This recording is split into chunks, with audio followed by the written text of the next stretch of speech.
Hi, and welcome to Omni Edition Garden City. I'm Dan York. This week on the program, State Representative David Kenzek will be here. He's Garden City's newly elected member of the State House of Representatives, and we'll talk to him about his background and his plans as he represents the newly created 11th District, at least for the next 2 years. But before we get to that, our upfront segment here on Omni Edition Garden City, and it starts with City Council. The City Council will have 3 consecutive meetings during the month of May. These are the regular business meetings, but they're also trying to hash out our 2013-2014 budget. Those meetings will be on May 6th, May 13th, and May 20th. Of course, you know the drill. You can come out and be a part of the meetings yourself beginning at 7 o'clock, and sometimes there are public hearings, but those public hearings normally are no more than 5 minutes before the regular meeting. You can watch it live right here on GCTV, which is Channel 12 on Comcast, Channel 18 on Wide Open West, and Channel 99 on UVerse. You can watch it played back on Tuesday, Wednesday, and Thursday at 10, 2, 7, and 11 on those same 3 channels. You can watch the stream by going to www.gardencitymi.org/GCTV and watch the cable channels broadcast in real time. Or you can watch the meetings on YouTube, usually by Tuesday evening of the next day, by going to GCTV videos. That's GCTV videos, or going to the city's website and following the link. The weather hasn't been very spring-like, but we're going to have our first broadcast of Cougar softball for 2013 as Coach Barry Patterson tries to once again take his team deep into the state tournament. We'll have the Cougars game against Romulus that is being played on April 29th. That's Monday. You can watch it right here on GCTV the weekend of May 3rd and 4th at 10, 2, 7, and 11. And all of the same ways to watch it, either on YouTube within a week afterwards or watching it on the stream by going through the city's website to see the broadcast of the game at 10, 2, 7, and 11, May 3rd, 4th, and 5th. And then more baseball to talk about. The GCYAA will have their annual opening day for softball, baseball, and t-ball coming up on Saturday, May 4th, beginning at 1 p.m. at Moeller Field. Now, prior to that, they'll have a pancake breakfast. This is a fundraiser that will be held in Henry Ruff School. That's from 8 o'clock in the morning until noon. The GCYAA opening day, always a great event, a great tradition in Garden City, so come out and be a part of that, although most of the community has someone either in that parade or they're one of the coaches themselves, so come out and be a part of the GCYAA opening day on Saturday, May 4th. Now, even though the elections are off several months, the deadlines to file either for the mayor's office, for city council, or for the newly created library board, the deadline is coming up on May 14th at 4 p.m. Now, petitions can be picked up at Garden City City Hall. Complete details can be found on the city's website on the homepage at www.gardencitymi.org. That's www.gardencitymi.org. Now, the Downtown Development Authority is going to try to run the farmers market for 2013. Several factors worked against the farmers market last year, possibly the main one being the weather, but they'll be reviving the farmers market this year, and they're currently looking for vendors and volunteers. The market will be on Wednesdays from 9 o'clock until 2 p.m., but the season will start a little bit later this year. It won't start until June 5th. So if you're interested in being a vendor, if you're interested in being a volunteer, contact Kim Dold at the Garden City DDA office at 734-261-2830. That's 734-261-2830. 2830, and also complete details are available about the farmers market at the Downtown Development Authority's website, which is downtowngardencity.com. So when we come back from this very quick break, Dave Kenzek will be here. Again, he is Garden City's newly elected representative to the State House, and we'll talk to him about, again, his background and his plans for his term in office. We'll be right back.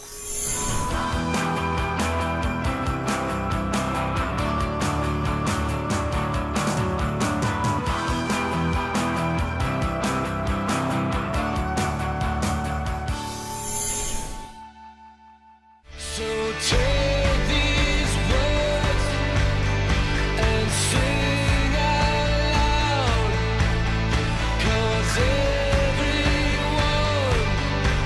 is forgiven now, 'cause tonight's the night the world begins again.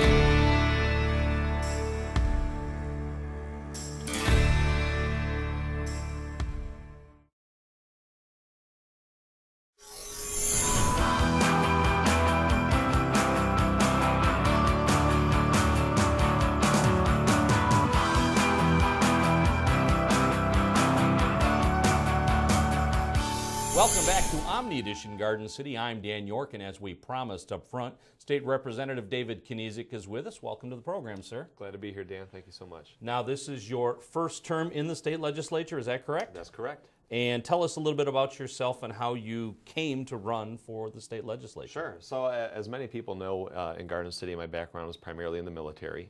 And when I came off my second tour of duty in 2010, I wanted to go back for a third tour, but cooler minds prevailed. And by cooler minds, I mean my mother's mind. Okay. And so I went back to university, and when I was finishing up my degree over at U of M Dearborn, I was at an event one day, and we were talking about restorative justice and what we spend on corrections versus higher education in Michigan.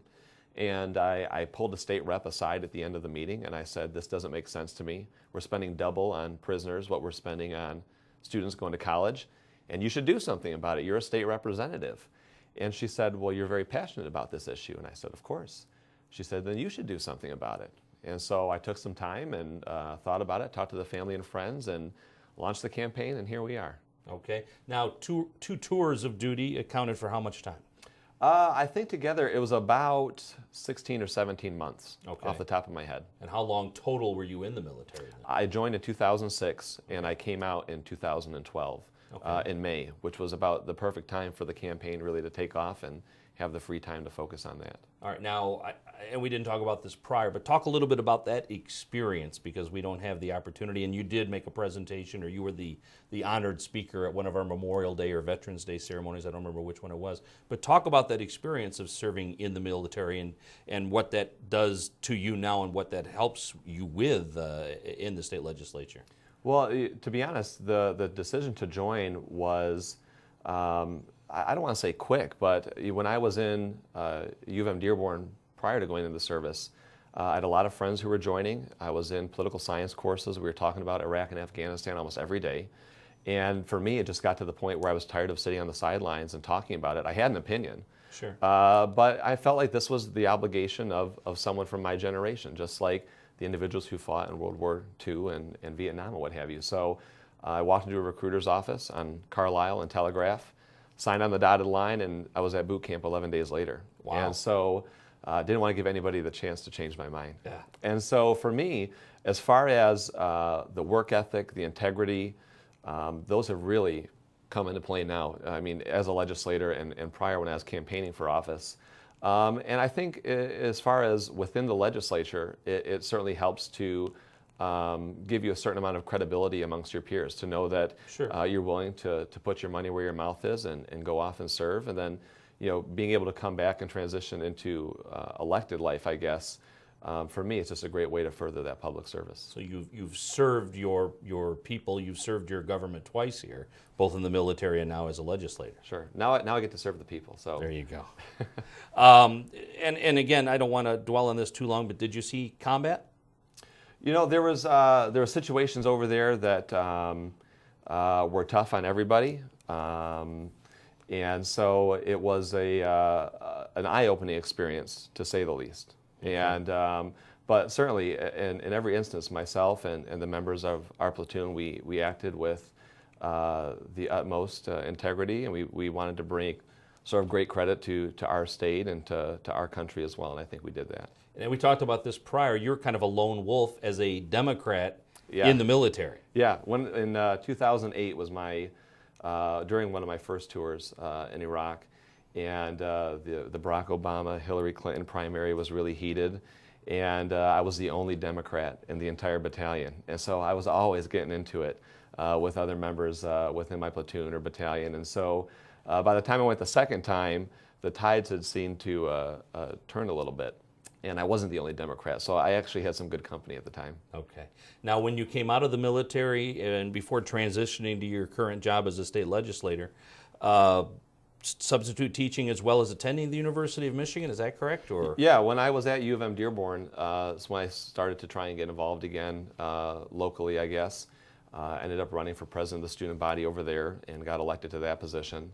And also started substitute teaching over at Bryant Middle School in Dearborn. And I'd always had a huge passion for education. Being able to go into the classroom and sort of do it hands-on was, for me, very impactful. And especially now, being in the legislature, you get to see the impact of some of the education decisions we make at the state level and how they impact students very intimately. And so I think it brings a greater amount of severity to your mind when you're making these decisions. But yeah, my time at university was fantastic. The people that I met then are some of my closest friends here today. They were some of the people who came out and believed in me when I was just a 25-year-old college student running for state rep. Sure. And so I certainly owe a lot of my success to them and their friendship. And you are a Dearborn Heights resident and native? Born and raised, 26 years. Just up the street. And the 11th district that has been redesigned, I believe, is what you currently serve, and that serves what areas? So that's North Dearborn Heights, which, as you mentioned, where I was born and raised. I also have Olive Garden City, all of Inkster. I have Northeast Westland, from Inkster to Merriman, Warren to Joy. Okay. And then I have 1 square mile of Livonia, Middlebelt to Merriman, Joy to Plymouth. Okay. So 36 square miles of Livonia, I've got one of them. So geographically it makes sense, but when you look at it, that you're only taking a little bit of Westland, a little bit of Livonia, Yeah. it makes less sense that way, I guess. Well, it certainly makes the job, one, more interesting because you've got a very diverse amount of, or group of individuals that you represent. It also makes it increasingly more difficult. I've got 5 different mayors, 5 different city councils.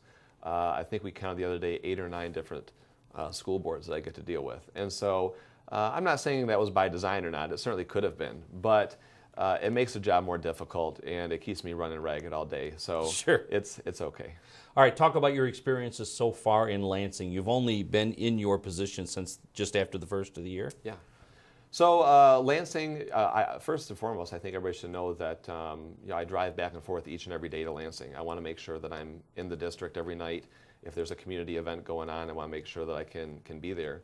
The job is certainly far more, as far as time commitment, than I expected it to be. I wake up about 5 a.m. every day. Usually we'll get home about 10 o'clock and hopefully only have an hour, hour and a half worth of things to do. Hit the sack by midnight and then up at 5 a.m. the next day to do it all over with. Wow. But the day goes by so fast. Every 15 minutes you've got some new issues that you're working on or new people that you're trying to reach out to and see where they stand on some issues. And so, for me, it's been really rewarding, not just being in Lansing, but being down in the community as well. I've got a great staff up there, two guys that I met throughout the campaign. And we have answered, like you said, only 4 months, thousands of constituent phone calls, emails, letters, some good, some not so good. But that's part of the job. And we've done a couple pieces of legislation. I know that I've been the primary sponsor of at least 4 pieces of legislation already, some focused on veterans, some focused on education, some focused on different facets of education. But then in addition to that, also co-sponsored over 70 different pieces of legislation with other legislators to try and address some of the issues that we think are a problem right now. Now, what kind of adjustment was there for you if anyone in our community, or probably in Dearborn Heights and Westland and everywhere else, sees a city council meeting? The council person makes a motion, someone else seconds it, and they decide whether or not to vote on it. The procedure in Lansing is considerably different in that things have to go through committee, and there's a complete protocol that a bill must go through before it's even considered by the whole, correct? Sure, yeah. And I sit on 2 committees right now. I'm on education and health policy.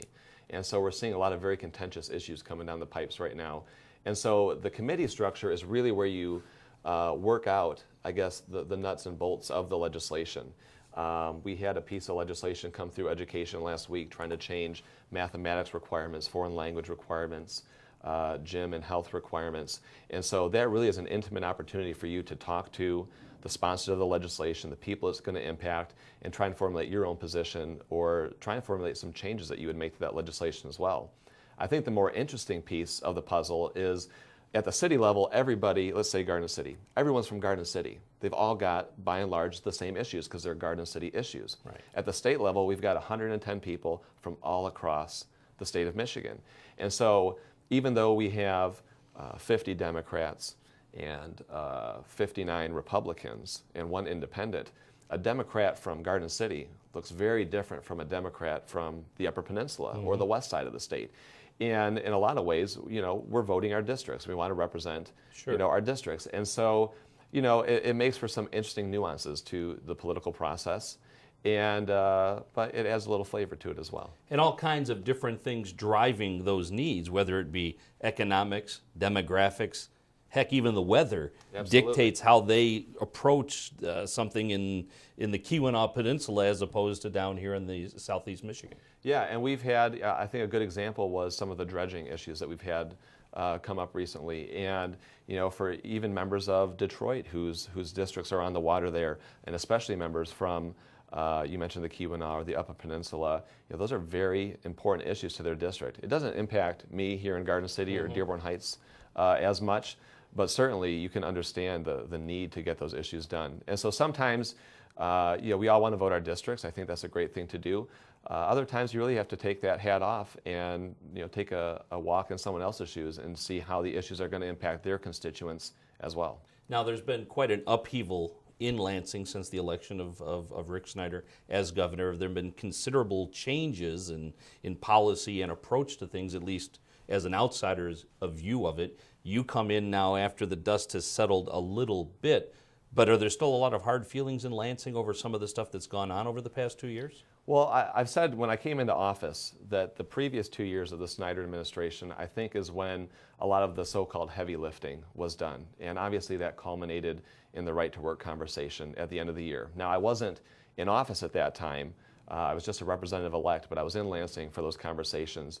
And I would classify the atmosphere as toxic at best. And so here we are as 2013, we're in a new session, and we hear time and time again that let's put that behind us, the heavy lifting's done with, let's move forward in a bipartisan fashion. And so my colleagues and I, wanting to take that at face value, have approached the other side with some issues that we really think are bipartisan in nature and would hope to get some movement on. And time again, we're sort of met with this brick wall. And so for me, as a new member, it's frustrating to be hearing one thing and then seeing another. And as we've talked about in the past, the last 2 years we've been incredibly business friendly here in the state of Michigan. And I think that's a great thing. I think being business friendly is the right way to go, especially for our small businesses, which impacts downtown Garden City where we're at right now. And the problem with that is we were incredibly business friendly with the promise of substantial job creation. And we just haven't seen it yet. And in fact, if you talk to the businesses about what their most important issues are, being friendly as it relates to, say, taxes, isn't even in their top 5 issues or concerns. They're worried about, do I have a quality public school system where my employees can send their kids? Do I have vibrant cities that are able to provide services for my employees who want to live within their boundaries? And so the budget as a whole comes down to priorities. We're not like the federal government in Michigan where we can borrow and sort of play with the numbers. We have to have a balanced budget every year. And so it comes down to priorities. And we've prioritized big business for the last 2 years. We haven't seen the return on investment. And so myself and some other members of the legislature are proposing a new way, a new middle class plan to make those investments in our infrastructure, in our education system, in the people themselves who have been hit really hard the last 2 years, especially our senior community, with some of these taxes. Well, 2 things that come to mind based on what you just told me. One, we talk about business friendly. The personal property tax is scheduled to disappear, I believe, in 2014. 14 or 15. Okay, yeah. or maybe even gradually between the 2 years. How do you replace that money? Yeah, and the problem with that, Dan, is that question should have been answered way before I ever got into office when they first voted on that repeal in the first place. Now, I, on principle alone, don't agree with the personal property tax. I think it is, again, bad for business creation and development. But at the same time, that personal property tax provides such a substantial amount of money to our communities to provide the services like police, like fire, waste removal, and what have you, that if we were going to go ahead and get rid of it, we need to provide an alternative to that revenue. And there's been some conversations about the use of the use tax, but that's all dependent upon the voters and whether or not they want to approve that. And so if they don't approve it at the ballots, well, now we're sitting here with a huge hole that we need to fill. And there's the commercial side and there's the residential side of the personal property tax. Take a city like Dearborn, who has a huge manufacturing base in the city. With the removal of the personal property tax, that's going to be a $12 million hit to Mayor O'Reilly and the members of the Dearborn community. And of course, it'll be millions of dollars, if not more, to the residents of Garden City, Dearborn Heights, and the rest. And so, for us moving forward, unfortunately, we now have to go back and revisit that issue and try and answer a question that should have been answered when they passed it in the first place. And this will lead me to a whole different question, but personal property tax exclusively went to the cities or mostly went to the cities? It's my understanding that it was exclusively for so the cities. So the state legislature comes in and wipes out an entire revenue stream to the cities with no replacement. Meanwhile, the state has cut back revenue sharing to the cities over the past 10 and 15 years. There's the statutory, and then there's the statutory and constitutional, and they've affected the statutory and renamed it something else to make it sound like it's not being cut. Yeah. But in reality, it's state revenue sharing that's being cut to the cities. This is the city's bread and butter. This is along with the property tax that the cities receive. The state continues to cut and cut and cut to the cities, but the cities continue to provide the majority of services to the residents. The burden falls on the cities for police, for fire, for snow plowing, for delivering water services, for picking up trash, for keeping the lights turned on. This is all the city's responsibility, yet the state has taken it upon themselves to remove this revenue stream from the cities. That can't work. Well, let's talk a little bit about the revenue sharing element. And exactly, you hit on the issue. We've got our constitutional revenue sharing, which we can't touch. It's within the Constitution. The statutory revenue sharing was changed under the Snyder administration. The fancy name you talked about is EVIP, Economic Vitality Incentives Program, that says you can get this money if you do A, B, C, D, and E. A lot of those movements, or strings, if you will, involve the privatization of services. They involve cutting services in some areas. And so for me, it's particularly troubling because if the city is able to provide jobs to the city's residents through the services that we're providing, I think that's a good thing. And to come in and try and say that we're going to privatize these services to save a couple bucks here and there, I think it's just taking us in the wrong direction. And as you pointed out, we're asking our cities to still provide the same level of services and the same quality of services, but we're giving them far less revenue to do it. And so what does the city do? They tighten their belts, they pull themselves up, and they get the jobs done. And so then the state comes back and says, well, you were able to do that on less money, so I guess that's all you needed in the first place. And so it becomes this vicious sort of cycle where the state cuts the funding, the city makes the proper adjustments to still provide the services, and then the state comes back around and says, well, you did such a good job, I guess you didn't need that funding in the first place. And so, within the state level, we're definitely having these conversations about, one, improving the revenue sharing to our local cities and our local communities so that they're not cash strapped, so that they're not having to go to the residents every year and ask for a new millage. Thank God that the Garden City voters approved that police and fire millage last year. I would hate to see what would be happening if we didn't have it. That's only for 4 years, though, and at 3.5 mils, so we're going to see at some point. Exactly. And again, two things pop into my head right now. The first one being one of those strings that the state put towards the cities and towards school districts was, in all future contracts, the employees must contribute 20% towards their own health care programs. Now, that caused a couple of things happen. One, it caused some school districts to try to race ahead and pass teacher contracts so that this wouldn't be a factor for 5, 6, 7, and even farther down the road, which I'm sure will be questioned in court at some point. But the other string to that was we're asking the schools to do it, we're asking the cities to do it, but it's not being done at the state level. What's good for the goose is good for the gander? I completely agree with you. And in fact, a couple weeks ago, a colleague of mine, Representative John Switalski, introduced legislation that would require state employees, including state elected officials like myself, to contribute 20% to their health care expenses. And again, the problem with that is just hypocrisy. We're going to come down and say that it's good for you to do it, but it's not good enough for me. And as elected officials, we should be holding ourselves to a higher standard. And as far as I'm concerned, if we're asking everybody to share the sacrifice, if you will, but then we're not willing to accept that burden ourselves, I mean, we're just lying to the voters, and we're lying to our constituents. And obviously they deserve better than that. And so I agree 100% with Representative Switalski and his proposal. I agree with you 100%. The legislature and the rest of the state employees should be paying 20% on their health care if we're asking our state, or rather our city and our school employees to do the same. The other thing is, you talked about that the cities are managing to get by with a lot less. The one problem I see, and this is more anecdotal than anything, is now the cities are operating without a net. If there is some sort of catastrophe, if there is some sort of large problem, most cities are not equipped now to deal with that because they're spending every dime they have just to stay afloat. Now here in Garden City, we do it with far less employees and far less resources to deal with emergency situations, which again, the state will not be coming to the city's aid.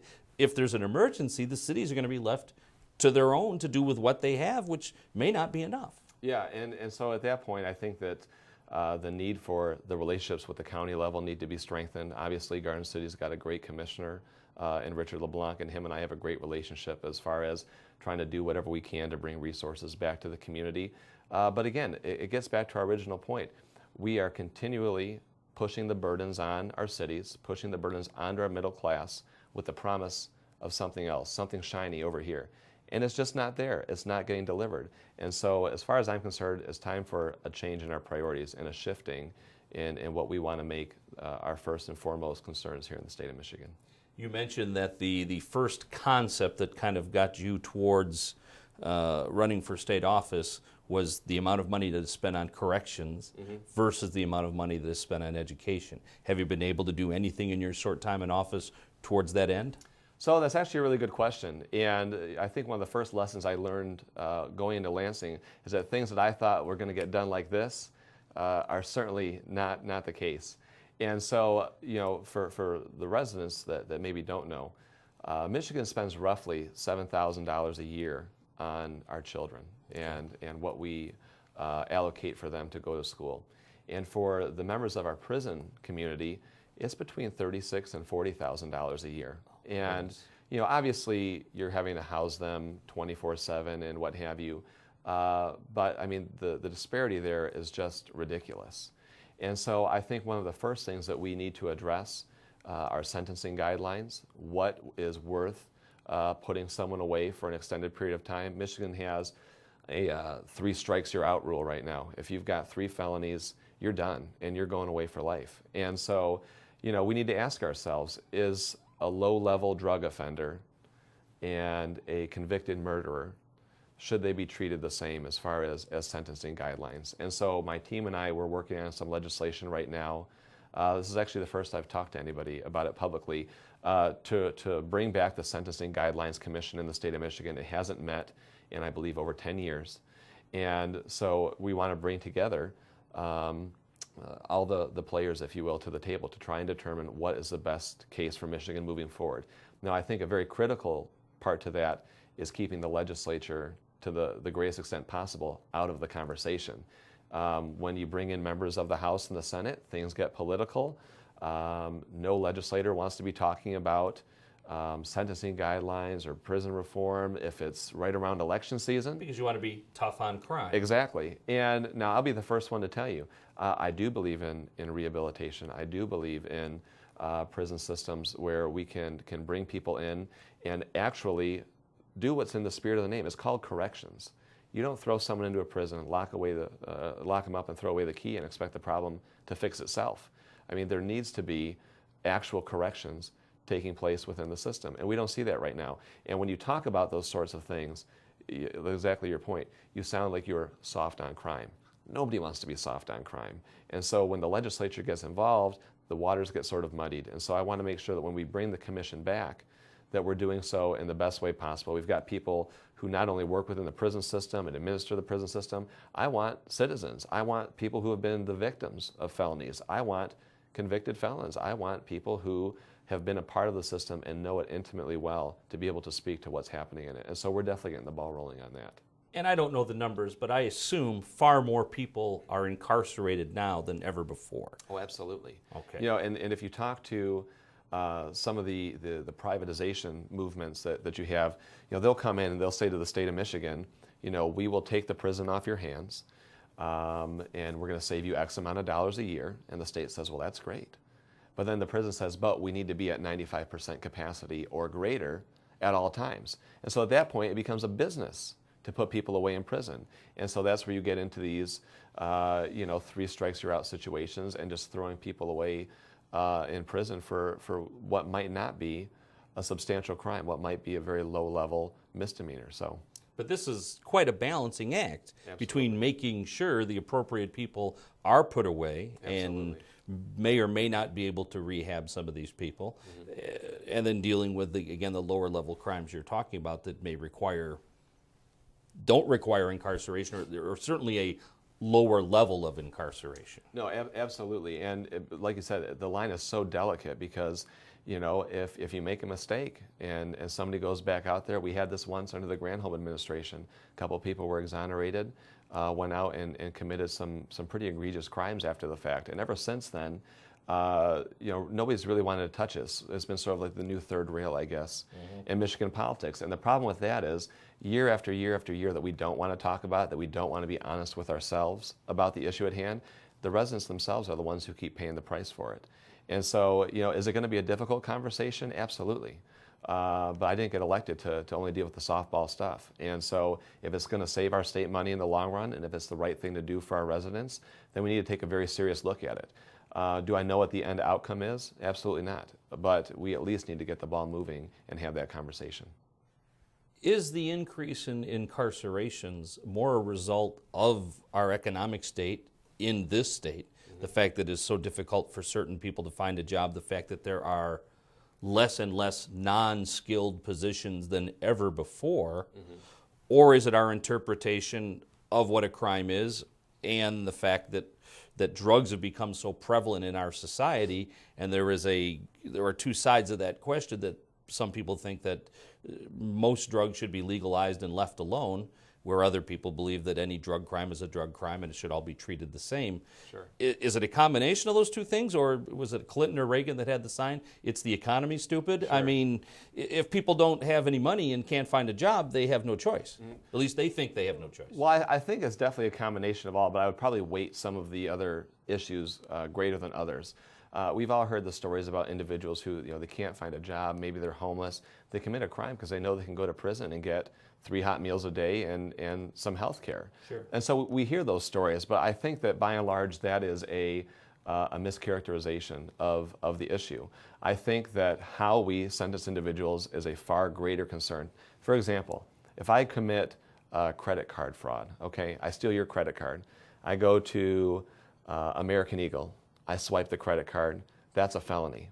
I go 2 stores down to Express, swipe the card, that's another felony. I go 3 stores down to JCPenney, swipe it again, that's my 3rd felony. 3 strikes, I'm out because I've committed credit card fraud back to back to back. Now that's just one example, but I think that it sort of highlights the fact that how we sentence and how we look at the concerns are probably the biggest driver of the increase.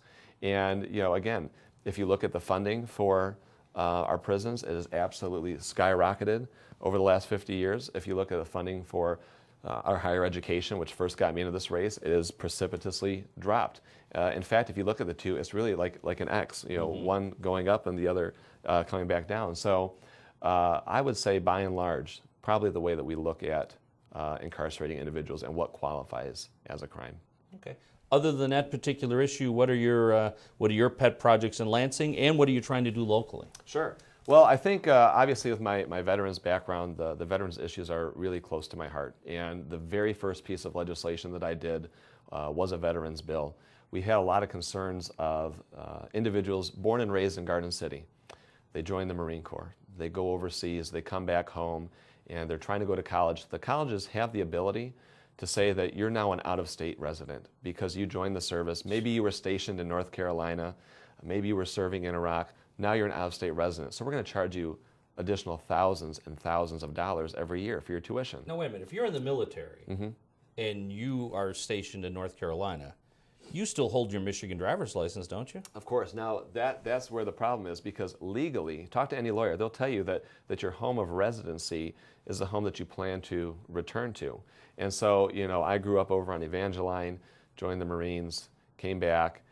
That was my home of residence. It's the universities, and because of their autonomy, they have the ability to assess what residency is. And so, because we've had so many of these instances come up, I put in a simple bill. If you're an active duty, a reserve, or an honorably discharged veteran, guaranteed in-state tuition in Michigan. And so that was the very first bill, two bills actually, that I did here up in Lansing. I thought that they were great bills. We've got 110 members of the House. I had almost 60 co-sponsors on it, Democrats and Republicans. Politics being what it is, I think that another member is going to end up running with that legislation, which is fine with me, as long as it gets done. That's all I care about. I think another issue right now that I'm just starting to scratch the surface on with some other members of the House are some of the local veterans issues. Now, if you look at Oakland County has 20,000 veterans, and they've got 17,000 people at the county level to serve them. Macomb County has 17,000 veterans, and they've got 14 people at the county to serve them. Wayne County has over 100,000 veterans, and we've got 4 people to serve them at the county level. And because of that, the last number I saw, our veterans and their spouses and their families, just because we can't process all the claims, are missing out on over 1.7 billion with a B, dollars worth of benefits that Wayne County veterans should be receiving. And so myself and some other veterans who are serving in the House are trying to get together a coalition of us to sit down and hammer out that issue. It's another one. You're dealing with the federal government at that point. It's a heavy lift. It's going to take a long time. But again, if we don't start having the conversations now, my 6 years, hopefully, in the legislature are going to come and go very quickly. And so if we don't start that conversation now, I'll be on my way out the door before you know it. Sure. And obviously the education issues are another big one for me. And you talk about strapping our cities with financial burdens. I really can't think of any other institution that's been hit as financially hard as our education system. And I've been so fortunate to have a great relationship with Garden City Public Schools Superintendent Michelle Klein over the past couple months. We talk about it all the time. They're doing more and more with less and less. And the EAA, Education Achievement Authority, was a huge fight on the House floor a couple weeks back. The new one that we have coming up right now in front of committee, I already mentioned it, changes the math requirements, the foreign language requirements, the health requirements. And while I'm open to the changes in the math requirements, maybe everybody doesn't need Algebra 2. Maybe we can find a skilled trade or a vocational ed opportunity for somebody that fulfills that Algebra 2 requirement. I've got a real problem with changing the foreign language requirements. The new legislation says that it is strongly encouraged for districts to have foreign language. It's not a requirement anymore. It's just strongly encouraged. And anybody who's been in Lansing a day can tell you that the words strongly encouraged mean that's the first thing to go. Sure. And so I'm working with the sponsor of that bill right now to try and find a compromise on keeping foreign language in our high schools. But more so than that, we really need to start when the kids are younger and making sure that we're providing foreign language and other educational opportunities for kids in elementary and middle school as well. So it's a big lift, but we're getting there. All right. Well, there's lots more we could talk about, but I think we'll wrap it up, and we'll have you come back again soon, and we'll get into more of this. And we wish you the best of luck, not only representing your entire district, but specifically representing Garden City. Dan, and the last thing I'll leave you with, you mentioned things I'm doing in the district. Every second Monday of the month, from 11:30 to 12:30, over at the Maplewood Center. Myself and Commissioner LeBlanc have our Garden City coffee hours, so I'd certainly like to invite all the residents to come out there and rake us over the coals if they see fit. We've had a pretty good turnout the last couple times, and the great thing is that if you've got a county issue or a state issue, you've got us both there at the same time, and so we can answer all your questions. All right, very good. And if people want to get a hold of you, what's the best way to do that? Give the office a call. It's 517-373-0849. And my email address up in Lansing is David Kenzek, Knezek, @house.mi.gov. All right, very good. Well, thank you very much for stopping by, and we'll talk to you again soon. My pleasure, Dan. Thank you. All right, we'll have more Omni Edition Garden City right after you watch this.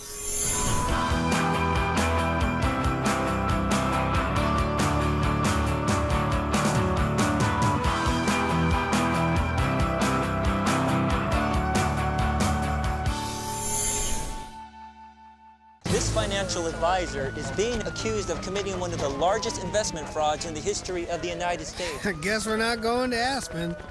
That's fine.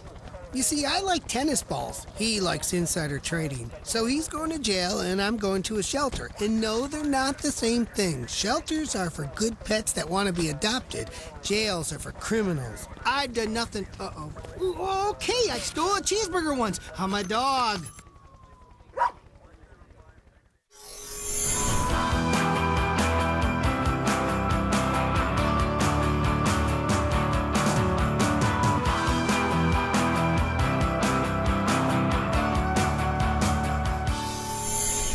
That's Omni Edition Garden City for this week. Thank you very much for watching, and my thanks to David Kenzek for appearing on the program. Don't forget City Council coming up on May 6th, May 13th, and May 20th, as the City Council tries to put together and conclude the budget for the upcoming budget year. Cougar Softball right here on GCTV, May 3rd, 4th, and 5th at 10, 2, 7, and 11.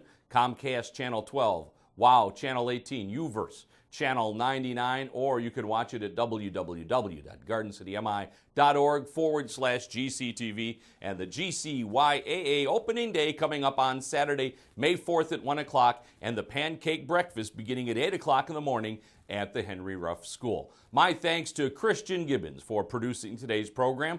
I'm Dan York. Thanks very much for watching, and good night, everybody.